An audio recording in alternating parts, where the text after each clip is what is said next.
الحمد لله نحمده ونستعينه ونعوذ بالله من شرور أنفسنا ومن سيئات أعمالنا من يهده الله فلا مضل له ومن يضلل فلا هادي له وأشهد أن سيدنا ونبينا محمدا عبده ورسوله أما بعد ومن تفسير قول لا إله إلا الله لا إله إلا الله تفسير كما رقاقت وسط قوله جل وعلا الله سبحانه وتعالى نقر الله سبحانه وتعالى نقرن من ملكة يهنال يقول الله جل وعلا الله سبحانه وتعالى بالقرآن مستمنين لأنال وإذا ذكر الله بيتشا سيورا الله انتقزوت الله نهن نادرقو الله لعله تعززو لعله بيتشا تعقزو بالله بيتشا رداتن تيقو تبلو وإذا ذكر الله بيتشا سيكو سيوسا سينسا وحده بيتشاون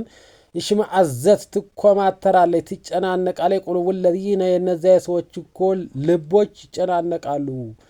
لا يؤمنون يما امنوا سوچ بالآخرة بمجرشاو قم بتكلنياو توحيدنا رغاقطو ما امنوا سوچ ይጨናነቃሉ አላህም ብቻ ሲጠራባቸው አላህ ብቻ ሲወራባቸው ሁሉ ነገር ላይ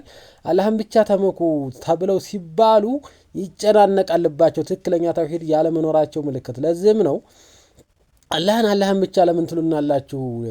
ለመሸኛ ሙሽሪክ አይደለንም እኛ እኮ ልጆችን ወይም ዛፍ ወይ ሌላ ነገር ምንጠራው እነሱ እንዲያቀርቡ የሚያቀርብ ነገር የሚባል ነገር የለም የሚያቀርበውን አቃራቢው አላህ Subhanahu Wa Ta'ala ሲፈቅድለት ስለሆነ በአላህ ካመኑ ትክክለኛ ሌሎች መጠራት ሌሎች እንዲወሩላቸው አይፈልጉም እህሳ አላህ ብቻ እንተገዙ ሲባሉ ግን ይጨናነቃሉ አለ لا يؤمنون بالآخرة መጨረሻው ከን ትክክለኛ ማምኑ ሰዎች وإذا ذكر الذين نزاسا በተወሩላቸው ከአላህ ውጭ ያሉ ነገሮች ስለ መሻይኾች ለወልዮች ስለምናምን ወይም ስለ ሌላ ነገር ሲወራላቸው እንዲሁን ይሄ ከሱ ውጭ ያሉት ይዛሁም እነሱ ያስተብሽሩን ይደሰታሉ እንደዚህ እኮ ያለ እንደዚህ አደረገ የሚለው ከአላህ ውጭ የሆነ ነገር ሲወራላቸው ይደሰታሉ ስለ አላህ ብቻ ሲወራላቸው ደግሞ ኢማናቸው ያለ በማላቱ ምልክት ይጨናነቃሉ ይሄ ኢማን ጉርለትን ያሳያል ትክክለኛ ማመን ማለት አላህን መውደር ነው በትክክለኛው አላህ ሲወራ ስትወደውና ኢባዳ ለሱ ብቻ ስታደርግ ስለሆነ ማለት ነው ويقول جل وعلا بليل آياته الله سبحانه وتعالى بلو إلى اللهنم وما كانوا نزيها اندها لسوچكو وزعموا أنهم أولياء لله وأنصار دينه ني الله አምላኮችና አላህን ወዳጆችን እንያሉ ከአላህ ውጭ ያሉትን ዘንድ ያለመናን የሚለምኑ ወይም ከአላህ ውጭ ያሉትን የሚወዱ ሰዎች ወልዮቹ አይደሉም የአላህ ወልዮች አይደሉም ሲል وما كانوا أولياء እነሱ እኮ የአላህ ወልዮች አይደሉም ወይም በአላህ ላይ የሚያምኑ ሰዎች አይደሉም ሚን አውሊያኡሁ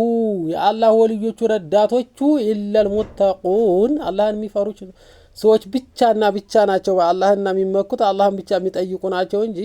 وما كانوا أولياء እንዲህ ያሉ ሰዎች እኮ የአላህ ረዳቶች አይደሉም የአላህ ረዳት ማለት አላህ ያዘዘውን ነገር ታዘው በትክክለኛ አምነው እሱንና እሱን ብቻ የሚገዙ ሰዎች አይደሉም ማለት ነው እና አውሊያኡሁ ህሳ አላህ ረዳት የሚባሉ ትክክለኛ ኢላል ሙተቁን አላህ የሚፈሩ ሰዎች ብቻ ናቸው በትክክለኛው አላህን ፈርተው በአላህና በአላህ ላይ ከአላህ ውጭ ባለው ነገር ምንም የማይጠጉና የማይጠጋጉ ቀልባቸውም ከአላህ ውጭ በሌለ ውጭ በሆነ ነገር የማይንጠለጠል ናቸው ብሎ ሲል አላህ Subhanahu Wa Ta'ala